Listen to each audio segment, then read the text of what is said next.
we're not just simply in a crisis. We're in the midst of what might be a planet-ending catastrophe. I mean, Fred Jameson, before he died, had that famous quip. He said, "I can imagine the end of the world before I can imagine the end of capitalism," right?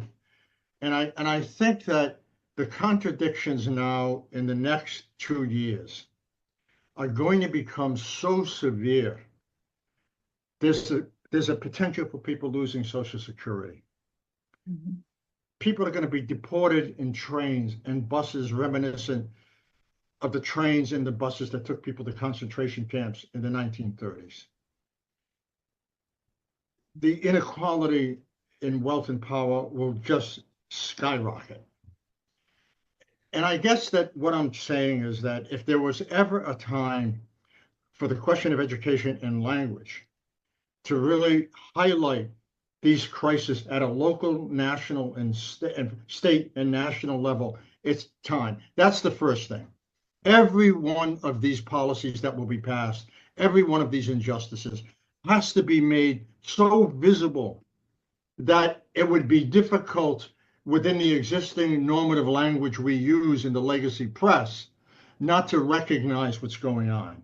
In other words, this kind of fascist politics, economics, and pedagogy has really got to be exposed. There's no sitting back anymore.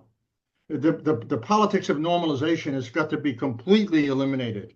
We can't stand for this anymore. The racism will get worse. We know how this is going to turn out. Secondly, you've got to have mass movements. We cannot allow these movements to fragment into local forms of opposition. I mean, local forms of opposition matter because that's where people live. But there has to be national organizations that hook up with social movements and unions that have the power to shut down this economy.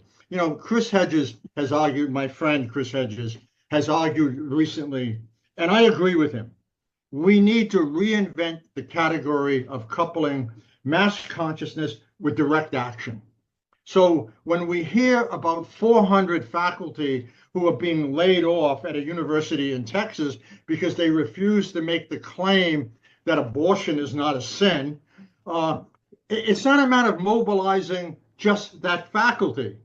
It's a matter of faculties all over the country stepping up with some courage and saying, look, we need a national strike, 2 days, just to give people a sense of the power they have in terms of what they can do.